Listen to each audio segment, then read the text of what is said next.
하나님 말씀 보겠습니다. 하나님 말씀은 다니엘서 4장입니다. 다니엘 4장 34절에서 37절 말씀까지 보도록 하겠습니다.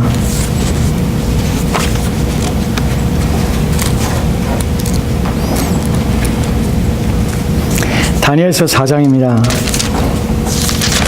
4장 34절에서 37절 말씀까지입니다. 제가 인 성경으로 구약 1240쪽에 있습니다. 다니엘서 4장 34절에서 37절 말씀까지입니다. 우리 찾으신 줄 알고 우리 한 절씩 교도하도록 합시다. 제가 먼저 34절 말씀 봉독하겠습니다.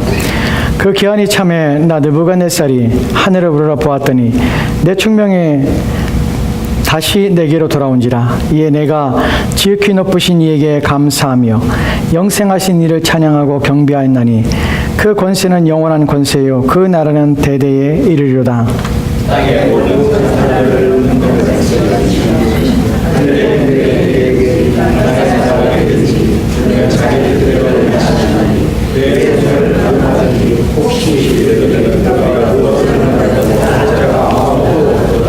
그때 내 충명이 내게로 돌아왔고 또 내 나라의 영광에 대하여도 내 위엄과 광명이 내게로 돌아왔고 또 나의 모사들과 관원들이 내게 찾아오니 내가 내 나라에서 다시 세움을 받고 또 지극한 위세가 내게 더하였느니라.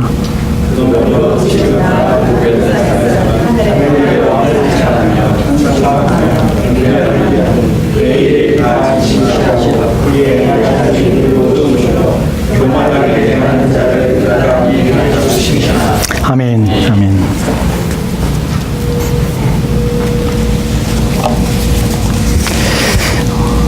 우리가 2주 전에 이 본문과 반대되는 내용을 우리가 살펴봤습니다. 하나님께서 의인을 대하시는 하나님의 방법에 대해서 우리가 살펴봤고요. 오늘은 악인을 대하시는 하나님의 방법에 대하여 오늘 말씀을 통해 살펴보려고 합니다. 오늘 우리가 첫 번째로 좀 시작할 본문은 에베소서입니다. 에베소 1장 18절과 19절 말씀 먼저 보도록 합시다. 우리 같이 읽을까요? 같이 읽겠습니다. 시작. 너희 마음 눈을 밝히사 그의 부르심의 소망이 무엇이며 성도 안에서 그 기업의 영광의 풍성이 무엇이며 그 힘의 강력으로 역사하심을 따라 믿는 우리에게 베푸신 능력의 지극히 크심이 어떠한 것을 너희로 알게 하시기를 구하노라. 아멘. 아멘. 본문은 바울이 에베소 교회를 향한 기도의 내용입니다. 즉 간절히 바라는 것이죠. 오늘 본문에서 우리가 세 가지를 생각한다면 첫 번째 이런 것입니다. 우리가 반드시 알아야 되는데 모르고 있는 것, 우리가 모를 수 있는 것 하는 것입니다. 두 번째로는 우리가 알아야 되는 것 가운데 우리가 기도로밖에 우리가 얻을 수 없는 것, 그것이 무엇인가 하는 부분이에요. 세 번째로는 이 본문 속에서 우리가 그렇다면 반드시 이제 알아야 할 것, 반드시 있어야 할 것이 무엇인가 하는 부분입니다. 이 세 부분을 우리가 이 본문 속에 찾아볼 수 있는데요. 첫 번째 본문을 보면 이 본문에서 가장 중요한 것이 무엇이냐면 기도의 핵심은 무엇이냐면 알기를 원한다는 내용입니다. 본문의 마지막에 있죠. 마지막에 너희로 알게 하시기를 구하노라. 기도의 제목입니다. 알게 하시는 것이에요. 근데 이것은 우리가 보편적으로 모두가 다 알 수 있는 것이 아니에요. 왜 보편적으로 모두가 다 자연스럽게 알 수 있는 것이 아니냐면 이것은 기도하고 있는 기도의 내용이기 때문에 그렇고요. 두 번째로는 이것은 보며 알 수 있는 방법이 하나밖에 없다는 것이, 그것은 뭐냐면 마음의 눈을 밝히사예요. 마음이 눈이 밝혀져야만 볼 수 있는 것이에요. 여러분, 이런 구절들이 우리 가운데 신앙이란 그냥 내 지식으로, 내 사고로, 내 생각으로 이해되거나 그렇게 사라질 수 있는 것이 아니란 사실이에요. 이것은 우리 가운데 우리의 마음의 눈이라는 것을 표현한 것처럼 우리 마음 안에서 무엇인가 깨닫게 되는 것, 알게 되는 것이 필요하다는 것이죠. 이것은 마음의 눈을 떠서 눈으로 보게 한다는 이것은 하나님이 우리의 마음속에서 무엇인가를 깨닫게 하시고 알게 하시는 일이 우리 가운데 필요하다는 것입니다. 왜냐하면 이것이 기도를 통하여 드리기 때문에 그래요. 그러면 마음의 눈이 열려야, 마음의 눈이 떠져야만 볼 수 있고 아시는 내용이 무엇입니까? 거기에는 세 가지 내용이 있습니다. 첫 번째는 무엇이냐면 본문을 보면 그의 부르심의 소망이 무엇이며 하나님이 우리를 부르심의 소망이 무엇이며 또한 그의 기업의 풍성함이 무엇이며 우리를 부르셔서 우리로 하여금 상을 주시며 우리로 하여금 하나님께서 복을 주시며 우리로 하여금 하나님께서 우리로 있게 하시는 기업으로 있게 하시는 그 풍성함들이 무엇인지를 우리는 마음의 눈이 열려야만 보게 되는 것이에요. 또 하나 마지막에 있는 내용입니다. 그 내용이 무엇이냐면 그의 힘의 강력으로 역사하심을 따라 믿는 우리에게 베푸시는 능력의 지극히 크심이라는 표현입니다. 여러분 이 부분이 이 구절이 어려운 것처럼 보이지만 단순해요. 무엇이냐면 하나님의 능력이에요. 누구를 향한 하나님의 능력이냐면 자기의 백성을 향한 자녀들을 향한 하나님의 능력이 힘이 얼마나 강력한지 그것이 그 힘의 능력이 얼마나 힘있게 작용하는지 그리하여 너희의 삶들을 어떻게 바꿔가며 어떻게 힘있게 만들어가는지 너희가 그것을 알기를 원하는 것이에요. 우리는 하나님이 이 본문 속에서 하나님께서는 지금도 그 힘의 강력으로 강력하게 역사하시는 그 힘으로 우리에게 지금도 베푸시고 있는데 능력의 지극히 크심을 가지고 우리를 베푸고 계시다는 것이에요. 그럼 무엇을 위해서 하나님께서 이렇게 일하시고 그 힘의 강력 하나님의 그 강력하신 힘이 어떻게 우리가 나타나는 것일까요? 이 본문에서 우리가 알기 원한다 또한 마음의 눈이 떠짐만 염해서 알기 원한다 이런 본문 속에서 또한 우리가 여기서 그의 부르심의 소망이 무엇인지 그의 기업의 풍성함이 무엇인지 하는 것에 대하여 이런 표현 속에서 우리가 알게 되는 것은 무엇이냐면 우리가 하나님께서는 무엇을 위해 일하냐면 자신의 자녀들을 위해 일하시는데 자녀의 잘됨을 위해서 일하신다는 사실입니다. 본문 속에서 앞서 우리가 살펴본 하나님께서 선인을 의로운 자를 어떻게 대하시는가 하는 부분에서 우리는 히브리서에 대한 내용을 가지고 살펴봤지요. 기억이 나신지 모르겠습니다. 그 본문 속에서 우리가 알게 된 것은 뭐냐면 하나님께서는 의인을 우리를 어떻게 대하시면 자녀로서 대하신다고 성경이 표현하고 있었어요. 그러니까 우리는 자녀로서 대하시는데 그 자녀를 대하시는 방법이 무엇이냐면 징계예요. 그 징계란 것은 훈련이에요. 우리 디스플린으로 우리를 훈련하셔서 우리로 하여금 하나님의 자녀답도록 만들어 가시는 것이에요. 본문에서도 하나님이 그의 힘의 강력으로 그 능력의 지극히 크심이 우리 가운데 나타나서 계속해서 우리에게 베푸시고 있는 것이 무엇이냐면 우리가 그럼 하나님의 자녀다움 되도록 우리를 돕고 계시며 우리 가운데 역사하신다는 것이에요. 여러분 하나님의 자녀됨에서 우리는 우리의 본성이 원하는 것이 아니기 때문에 그것은 기쁨이 아니고 즐거움이 아닌 것처럼 여기지만 사실은 그것은 우리 하나님의 자녀됨의 복이 무엇인지를 우리가 알게 되고 하나님께서 얼마나 자기의 자녀들에게 무엇을 베푸시는가 하는 것을 알게 되면 이것이 얼마나 복된 것인지를 깨닫게 됩니다. 우리가 지지난 시간에 여러분이 살펴봤을 때 하나님의 자녀로서 대하실 때 그들을 얼마나 보호하시며 얼마나 지키시며 인생 끝날까지 그들의 인생을 이끌어 가실 뿐만 아니라 모든 위기와 어려움에서 그를 보호하시고 돌보신다는 사실을 우리는 말씀을 통하여 확인하게 되었습니다. 여러분 하나님의 보호하심을 받고 사는 인생과 하나님의 앞에 버림받고 사는 인생은 정말 다릅니다. 그들의 인생은 하나님 앞에 버림받는 인생은 고난이요 고통이요 어떤 괴로움의 연속일 뿐만 아니라 그들의 인생은 망하게 되는 것이에요. 오늘 본문에서 하나님께서 악인을 어떻게 다루는가 악인에 대하여 어떻게 대우하시는가 하는 부분을 살펴보려고 합니다. 근데 왜 먼저 이 본문을 살펴보냐면 하나님은 우리를 대하신 데 있어서 우리를 대하는 방법과 악인을 대하는 방법이 다르다는 사실입니다. 이 부분 때문에 이 구절이 우리 가운데 중요합니다. 하나님께서는 우리로 하여금 하나님의 자녀로서 우리를 만들어 가시지만 악인에 대해서는 방임과 더불어서 심지어는 그들의 인생에 대하여 개의치 않으며 관심 없어 하시는 모습을 우리가 보게 됩니다. 심지어는 그들의 인생의 고난과 질고를 던져주시기도 합니다. 그 이유와 목적에 대해서 우리가 본문을 통해 살펴보려고 합니다. 우리가 오늘 읽은 본문은 다니엘서 4장입니다. 다니엘 4장, 오늘 본문 가운데 다니엘 4장 34절 말씀을 보도록 합시다. 4장 34절 말씀에 이렇게 기록되었지요. 기한이 참에 나 느부갓네살이. 그래서 지금 말하고 있는 사람은 화자가 누구냐면 느부갓네살입니다. 느부갓네살은 누구냐면 바벨론의 왕이에요. 지금부터 언제냐면 지금부터 2600년 전에 이 중동 지역을 모두를 다스리며 세계의 가장 큰 강대국으로서 세워졌던 그 나라의 왕 이름이 느부갓네살입니다. 이 사람이 그 당시 세계의 가장 강대국이었으며 많은 나라를 통치하며 정부가에서 통치하며 다스리던 왕이었습니다. 그 왕이 이렇게 말을 합니다. 기한이 찼다고 합니다. 때가 이르러 때가 되었다고 하는 것이에요. 때가 됐는데 나에게 때가 되었는데 하늘을 우러러 보았더니 내 총명이 다시 내게로 돌아온지라. 이 말의 의미는 총명이 다시 내게로 돌아왔단 말은 총명을 잃어버린 적이 있다는 것이에요. 본문에서 총명이라는 것은 생각, 사고라든지 아니면 판단력, 분별력 이런 것들이 자기가 없었다는 것이에요. 이 없었다는 것이 단순히 없는 문제가 아니라 자신은 사실은 생각을 전혀 할 수 없던 미치광이의 인생을 살았다는 것입니다. 이 부분을 지금 느부갓네살이 그 시가 7년이라는 시간이 지난 후에 자기의 삶을 돌아보는 것이. 근데 이것이 어떻게 되었는가? 왜 자기가 미치광이처럼 살았는가 하는 부분이에요. 왜 자기의 총명이 이제야 돌아오게 됐는가 하는 부분이에요. 근데 거기에 대하여 느부갓네살 왕이 뭐라고 표현하고 있냐면 그 다음의 내용을 보면 이에 내가 지극히 높으신 이에게 감사하며, 여러분 자기의 총명이 돌아온 것에 대하여 지극히 높으신 이에게 감사한다는 말은 그분이 자기에게 총명을 돌아오겠다는 것이에요. 생각을 돌아오겠다는 것입니다. 감사하며 영생한 이를 찬양하고 경배하였나니 그는 권세는 영원한 권세요 그 나라는 대대에 이르리라. 지금 그에게서 어떤 일들을 행하신 분에 대하여 찬양하며 감사 영광을 돌리고 있습니다. 근데 그분에 대하여 또 다른 말을 하고 있는 장면을 우리가 보게 됩니다. 그분이 어떤 분이신지를 이제 느부갓네살이 깨달은 것이에요. 여러분 기억하십시오. 이 사람은 평범한 사람이 아닙니다. 이 사람은 그냥 우리 같은 사람들이 아닙니다. 이 사람은 비범한 사람입니다. 전쟁에선 져본 적이 없는 사람입니다.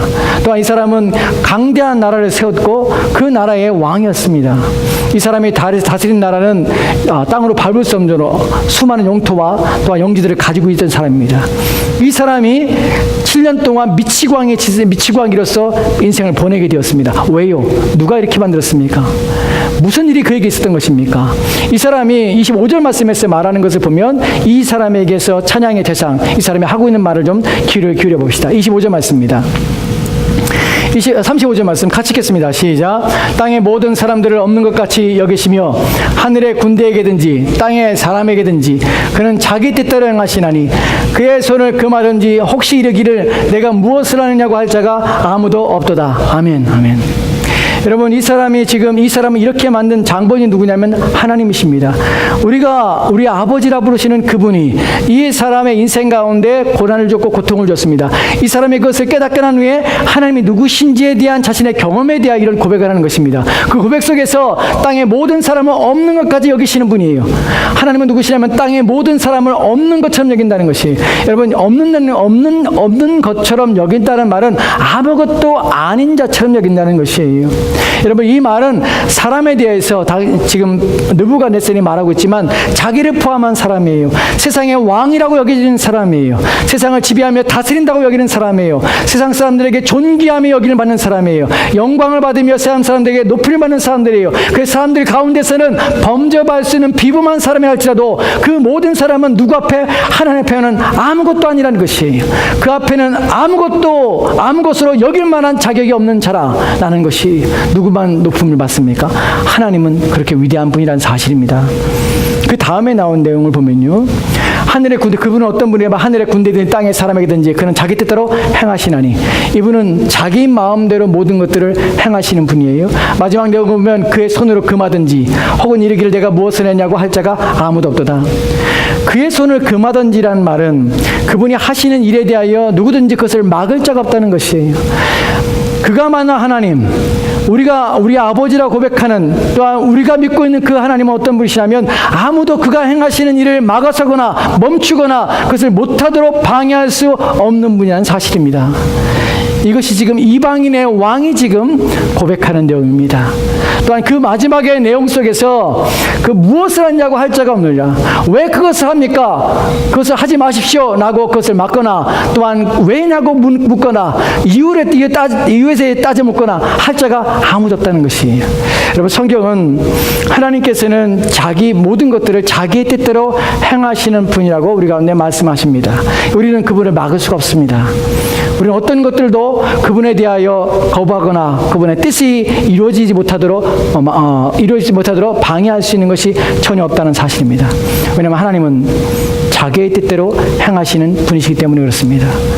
이 말을 우리는 하나님의 전능하심이라고 말하며, 하나님은 무소불위하시며 또 하나님은 유일하신 하나님이라고 합니다. 지금 이 사람은 아까 말씀드린 대로 가장 강력한 왕이었으며 가장 높은 자리에 있던 사람입니다. 이 사람이 하나님을 만난 것입니다. 이 사람이 이런 고백을 하게 된 모습을 보면 이 사람이 얼마나 비참한 시간을 보내었으며 하나님 앞에 무릎을 꿇을 수밖에 없었는지를 보게 되는데, 우리가 다니엘서 4장 25절 말씀에 이렇게 기록되어 있습니다. 같이 읽을까요? 같이 읽겠습니다. 시작. 왕이 사람들에게서 쫓겨나서 들짐승과 함께 살며 소처럼 풀을 먹으며 하늘 이슬에 젖을 것이요 이와 같이 7대를 지날 것이라. 그때에 지극히 높으신 이가 사람의 나라를 다스리며 자기의 뜻대로 그것을 누구에게든지 주시는 줄을 아시리라. 아멘. 여러분, 느부갓네살은 한 사람을 죽이기도 하고 살릴 수 있는 권한이 있습니다.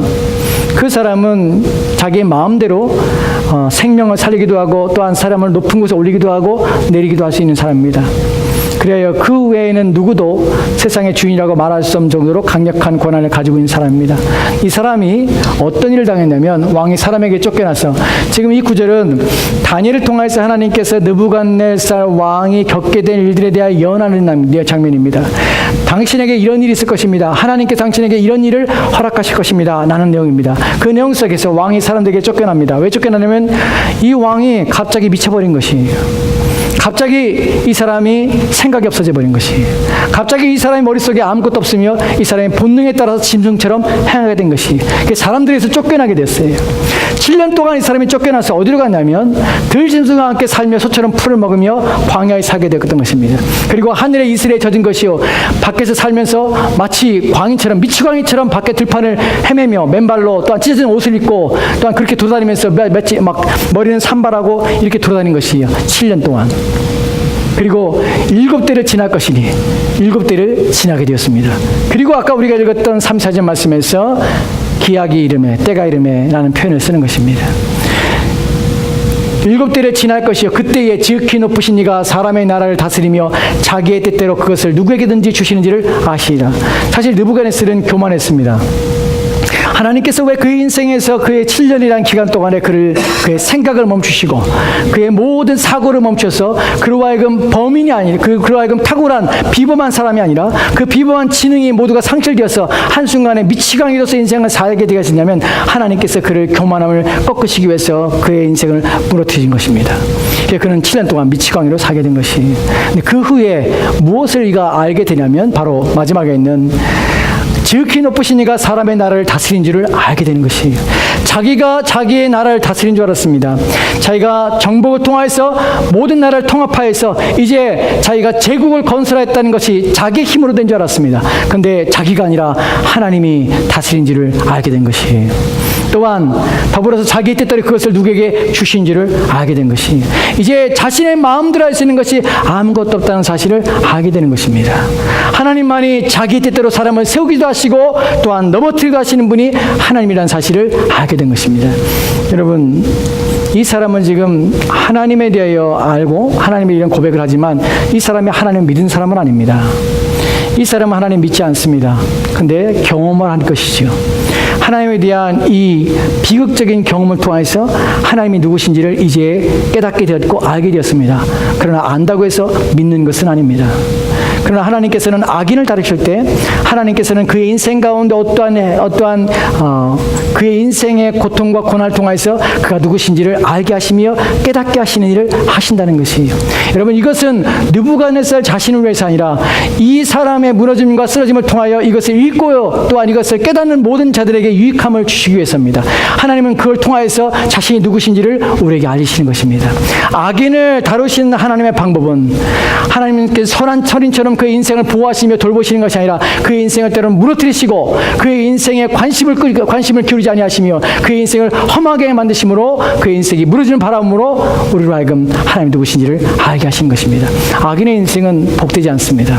그의 인생은 항상 교훈으로서 하나님의 징계와 진노의 교훈으로서 우리 가운데 전해지는 것입니다. 여러분, 여기서 우리가 알아야 될 것이 무엇이냐면 우리는 통상 이렇게 생각합니다. 하나님께서는 의로운 자, 하나님의 자녀들에게만 관심을 기울이기 때문에 그 자녀들에게 영역에서 자녀들의 삶에서만 역사하시고 악인의 삶에서는 역사하지 않는 것처럼 생각하며 또한 그것은 그들은 그들의 힘으로 그들의 능력으로 사는 것처럼 여깁니다. 절대로 그렇지 않습니다. 이 땅에 모든 존재하는 기생하는 또 호흡하는 모든 것들은 하나님의 손에 의해서 존재하는 것이에요. 선인 또한 악인 또한 하나님에 의해서 살아가는 것입니다. 하나님은 선의 하나님이시고 악인의 또한 하나님이라는 것입니다. 이 부분에 대해서 좀 우리가 살펴보도록 합시다. 우리가 이사야서 45장 7절 말씀에는 이렇게 기록했습니다. 같이 읽겠습니다. 시작. 나는 빛도 짓고 어둠도 창조하며 나는 평안도 짓고 환난도 창조하나니 나는 여호와라. 이 모든 일을 행하는 자니라 하였도다. 아멘. 본문에 보면 나는 빛도 짓고 어둠도 창조했다고 표현하고 있습니다. 평안도 짓고 또한 환난도 창조하신 분이십니다. 하나님은 그러신 분이십니다. 여러분, 하나님은 빛을 지어서 의로운 것들을 보이시지만 또한 어둠 가운데의 어둠을 또한 창조하셔서 어둠 가운데 행하는 것도 하나님의 손에 있다는 사실을 말하고 있습니다. 또 다른 본문을 보도록 합시다. 우리가 또 다른 본문을 그 다음에 나오는 예레미야 애가를 보면 3장 38절 말씀입니다. 같이 읽겠습니다. 시작. 주의 명령이 아니면 누가 능히 말하여 이루게 하랴. 화 복이 지극히 높으신 자의 입으로 나오지 아니하느냐. 여기 보면 주의 명령이 아니면 누가 능히 말하여 이루게 하랴. 하나님 명령이 아니면 말하여 이루게 할 수 있는 자가 아무도 없다는 사실이에요. 그분은 어떤 분이십니까? 화와 복을 함께 내리시는 분이라는 사실입니다.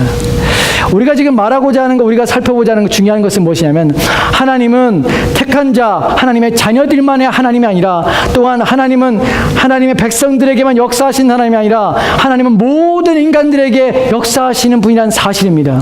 하나님은 악인에게도 역사하십니다. 악인의 삶들 가운데도 역사하십니다. 하나님의 악인을 다루는 방법이 다를 뿐이지 하나님께서는 그들 가운데서 여전히 하나님이십니다. 우리가 다름이 있다면 우리를 대하시는 방법이 다르신 것이에요. 하나님께서는 의인에 대하여는 하나님 복과 은혜와 긍휼과 구원하심으로 역사하시지만 악인에게는 하나님께서는 그들 가운데 그들의 죄악을 드러내시며 그들의 악함을 드러내시며 그들의 불의를 드러내시며 말미암아서 멸망으로 말미암아 하나님의 의롭고 공의로우심을 드러내게 되시는 것입니다. 이것이 다름입니다. 하나님께서는 성경에 보면 하나님께서 의인과 악인에게 함께 해와 비를 주신다고 하십니다. 우리는 모두가 악인과 선인은 모두가 하나님의 은혜 앞에서 하나님의 일반 은총을 받아 삽니다. 일반적으로 모두에게 동일하게 주시는 은혜가 있습니다. 악인도 보호하십니다. 선인도 보호하십니다. 하나님께서 악인도 먹이십니다. 선인도 먹이십니다. 모든 자들은 다 하나님에 의해서 은혜를 받고 하나님에 의해서 살아가는 것입니다. 그렇다면 왜 하나님께서는 악인에 대하여 먹이시며 기르시는 것입니까? 왜 하나님께서는 의로운 자신의 자녀들만 왜 책임을 지고 왜 돌보지 않으시고 왜 하나님께서는 악한 자들에게도 동일하게 은혜를 주셔서 저들이 입고 먹고 쓰며 살도록 하나님께서는 허락하시는 것입니까? 첫 번째로는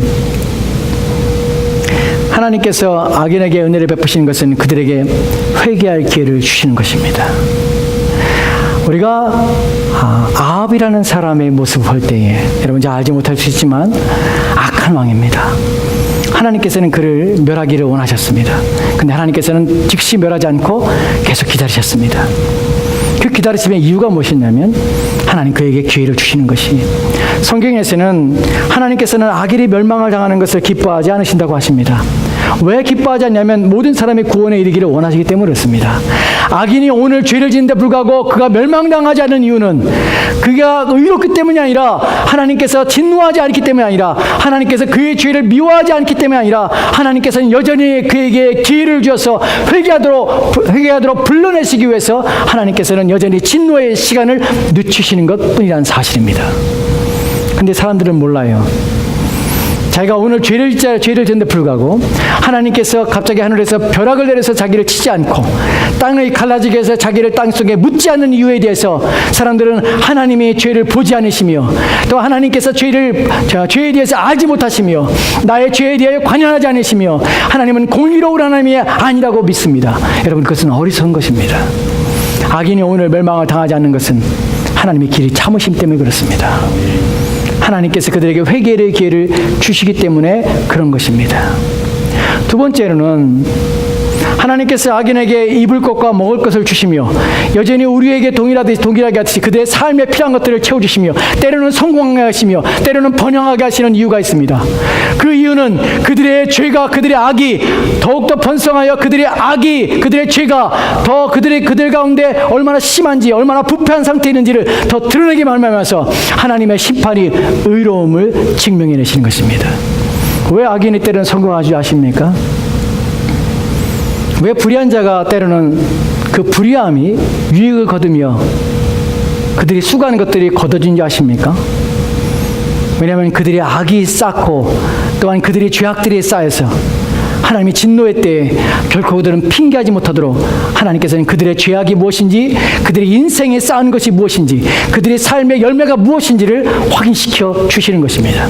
그래서 사람들은 결국 결말에 가서 자신들이 하나님 앞에 거짓되며 부패하며 불의한 인생을 살았으며 그들이 쌓은 모든 것이 악이었다는 것이 드러나므로 결코 핑계하지 못하게 될 것입니다. 이것이 하나님께서 악인에게 선인에게 대하듯이 입을 것 먹을 것을 주시며 삶에 필요한 것을 주시며 때로는 인생을 성공하게 하시며 번영하게 하시는 것입니다. 악인들은 그것을 모르기 때문에 자신의 인생의 번영과 성공이 마치 자신의 인생의 주인이고 아무도 자신의 인생을 막을 자가 없는 것처럼, 자신이 주인인 것처럼, 그래야 자신의 인생은 더욱더 성공과 번영을 말미암아서 안전한 가운데, 단 그러한 가운데 평안을 누리며 살 것처럼 생각하지만 그 인생의 마지막 날 그는 자신의 인생에 살아온 모든 것 때문에 그가 숨을 곳이 없으며 피할 곳이 없으며 핑계할 것이 없다는 사실 때문에 그는 수치와 부끄러움 가운데 또한 절규와 고통 가운데 비명을 지르며 하나님의 진노와 심판을 당하게 될 것입니다. 이것이 악인의 치유입니다. 우리가 하나님께서 악인을 대하시는 방법에 대해 생각할 때 또 하나 우리가 오해하는 것이 있습니다. 그것은 무엇이냐면 하나님께서는 의로운 자들을 통하여서 영광을 받으십니다. 그러나 또한 하나님께서는 악인을 통하여서도 영광을 받으신다는 사실입니다. 여러분, 이 부분이 이해가 되십니까? 우리가 하나님 앞에 의롭게 삶으로 하나님 말씀에 순종하고 그 뜻에 복종하며 우리의 삶에서 모든 죄악과 악을 끊어내어 내 삶에 정결하게 하여 거룩하게 하여 하나님의 형상을 닮아 우리의 삶을 아름답게 만들어가는 것이 하나님께 영광이 되면 마땅입니다. 그런 것이 하나님의 영광이라고 성경은 또한 말하고 있습니다. 그런데 심지어 성경은 또 이렇게 말하고 있습니다. 악인의 악을 행하며 악을 쌓으며 죄를 지으며 육신에 따라 살며 끊임없이 하나님을 대적하며 인생을 살아가는 것조차도 하나님께 영광이라는 사실입니다. 왜 그럴까요? 왜냐하면 그걸 통하여 하나님의 선하심과 의로우심이 더 드러나며 그걸 통하여 하나님의 공의가 더 확실하며 분명하며 하나님이 어떠한 뿌리신지를 더 분명하게 나타내기 때문에 그렇습니다. 그들의 죄악에 대하여 하나님 길이 참으심으로 하나님의 참으시는 은혜가 얼마나 깊으신지, 악인에 대하여 길이 사랑하시며 그들에게 긍휼과 자비하심을 베푸심으로 하나님의 사랑의 깊이가 어떠하신지에 대하여 하나님은 나타내며 보여줌으로 하나님의 영광이 되는 것입니다. 악인은 절대로 의로운 자들이 하나님께 영광을 돌리는 방법에 따라서 영광을 돌릴 수가 없습니다. 그들은 항상 하나님의 길이 참으심과 하나님의 선하심과 자비하심과 또한 하나님의 공의에 대하여 영광을 돌릴 뿐이라는 사실입니다. 이것이 악인의 치유입니다. 악인은 결코 의로운 자들과 함께할 수 없으며 의로운 자를 대하는 방법에 참여할 수가 없는 것입니다. 하나님께서 악인을 대하는 방법에 있어서 그들의 죄악에 대하여 무관심하며 그들의 죄악을 방임하여 참고 기다리신다는 것이 악인의 죄를 짓는 것에 대하여 모든 것을 그냥 허용하시며 모든 것을 내버려 둔다는 의미는 아닙니다. 하나님께서는 악인의 악이 관영하지 못하도록, 즉 악이 넘쳐나지 못하도록 하나님께서는 그 악을 절제하시며 제어하시며 악을 통제하십니다. 이것이 하나님이십니다. 우리의 하나님께서 의로운 자들의 거룩함에 대해서는 끊임없이 그 거룩한 욕구가 채워지며 그 거룩한 욕구가 실행되어서 의로움으로 더 선함으로 더 아름다움 나타나도록 끊임없이 힘을 공급하지만 악인의 악에 대해서는 하나님은 끊으시며 제한하시며 또한 제거하시며 또한 멈추시게 하시는 것입니다. 이것이 하나님이십니다. 창세기 20장에 보면 1절과 2절 말씀에서 2절과 3절 말씀에서 이런 부분이 나옵니다. 같이 읽겠습니다. 시작. 그의 아내 사라를 자기 누이라 하였으므로 그랄라 왕 아비멜렉이 사람을 보내어 사라를 데려갔더니 그 밤에 하나님이 아비멜렉에 현몽하시고 그에게 이르시되 내가 데려간 이 여인을 말미암아 내가 죽으리니 그는 남편이 있는 여자임이라. 아멘. 본문은 아브라함의 아내에 대한 이야기입니다. 아브라함의 아내가 빼앗겼습니다. 아브라함의 아내인 사라가 그랄랑 아비멜렉에게 취하여 갔습니다. 왜냐하면 아브라함이 자기 아내가 너무 이뻐서 자기 아내를 아내라고 부르면 자기를 죽일 것 같으니까 아내를 하지 않고 누이라고 했습니다. 그러자 그랄랑은 정말로 이 여자가 아브라함의 누인 줄 알고 자기 아내를 삼으려고 데려간 것이에요. 이 악한 자가 하나님 믿지 않는 악인에 대하여, 이 불의한 자에 대하여 하나님께서 그 악이 이루어져서 악이 열매 맺을 때 하나님께서 그 악을 지금 막으시는 장면입니다.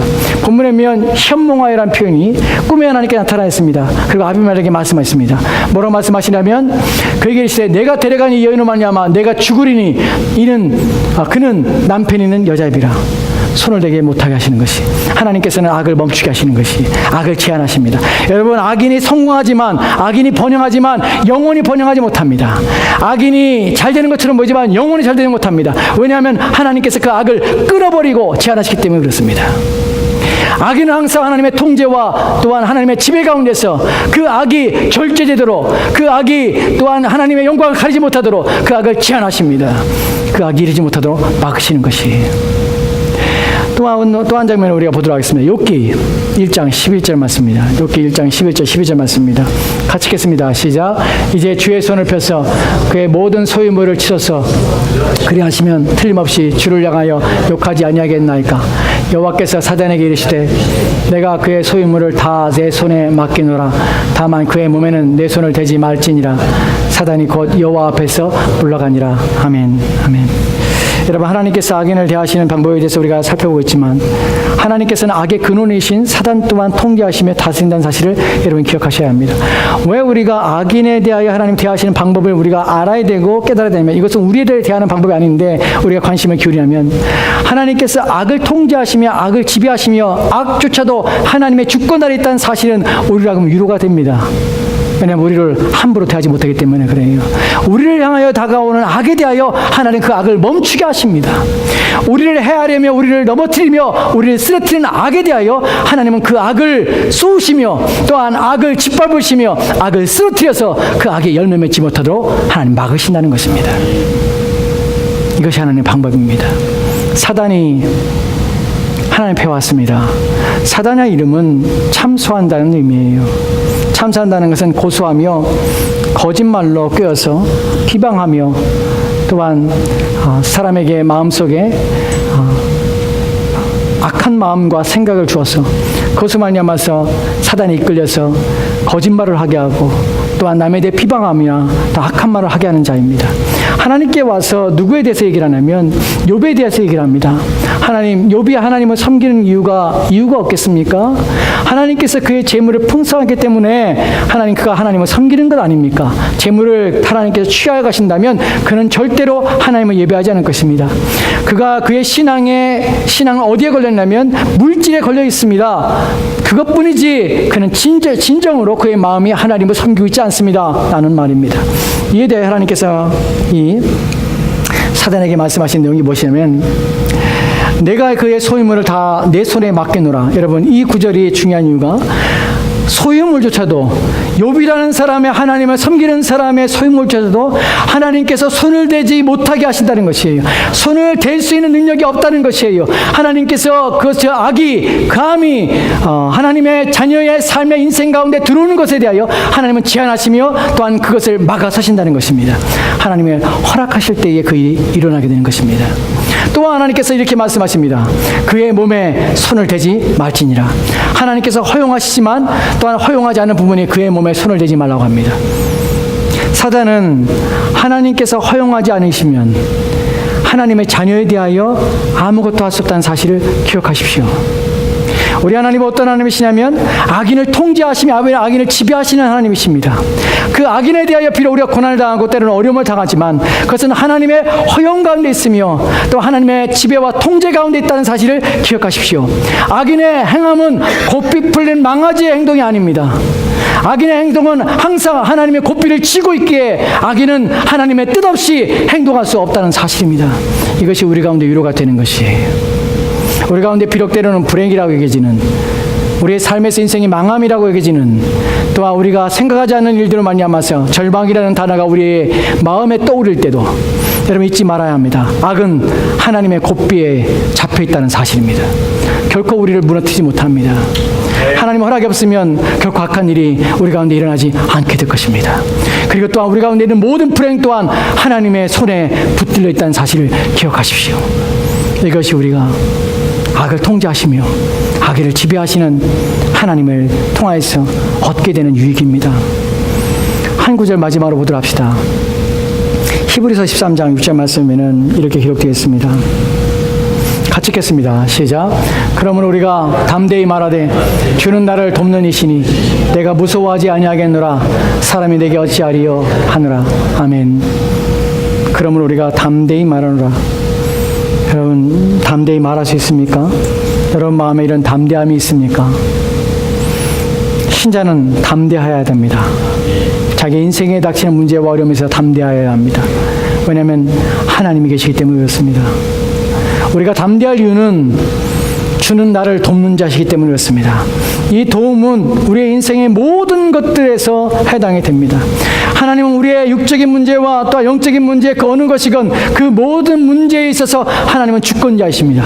그래 우리는 하나님과 하나님 행하시는 모든 일을 기뻐할 수밖에 없습니다. 왜냐하면 그분의 뜻하신 대로 그분의 원하신 대로 이루어지는 것이 우리에게 복이기 때문이며 그 모든 일 가운데 하나님은 여전히 우리를 지키시며 우리를 도우시기 때문에 그렇습니다. 이것을 믿습니다. 이것을 믿기 때문에 우리는 이렇게 고백할 수 있습니다. 사람이 내게 어떻게 하랴? 사람이 내게 어떻게 하랴? 아무것도 할 수 없습니다.